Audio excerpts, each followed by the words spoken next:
ఫౌజీ అసలు ఆ మూవీ ప్రభాస్ అన్న లైనప్లోనే లేని సినిమా అది.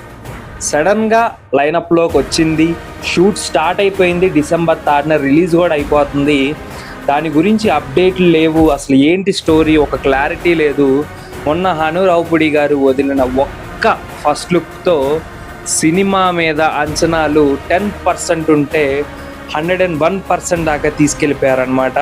అసలు ఆ ఫస్ట్ లుక్ చూసి పిచ్చెక్కిపోయాను. నాకు రిలీజ్ అయినప్పుడు అది ఏమైనా అని ఒకసారి అనుకున్నాను, కానీ ప్రభాస్ గారి పేజ్కి వెళ్ళి ఇది అఫీషియల్గా వచ్చింది అని తెలుసుకున్న తర్వాత చాలా హ్యాపీగా ఫీల్ అయ్యాను. ప్రభాస్ కెరియర్ అయిపోయింది, రాజాసాబ్ తర్వాత ఇంకా కష్టం ప్రభాసు అన్న ప్రతి ఒక్కడికి చెప్తున్నాను, అన్నను ఆపేటోడే లేడు.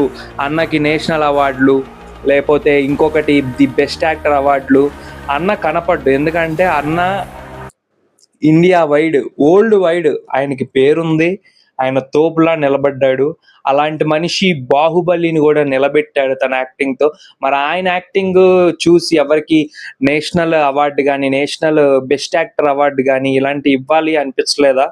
నాకు అర్థం కావట్లేదు. అలా ఇచ్చినా ఇవ్వకపోయినా ప్రభాస్ ప్లేస్ ఎప్పటికీ మారదు, చెరగదు, దాన్ని ఎవడు దించలేడు. కాబట్టి ఫౌజీ వచ్చాక ప్రభాస్ అన్న సినిమా గురించి ఏ స్థాయిలో ఆడుతుంది, రికార్డులు ఎట్లా బ్రేక్ చేస్తుంది అని చెప్పేసి ఖచ్చితంగా మాట్లాడుకుందాం.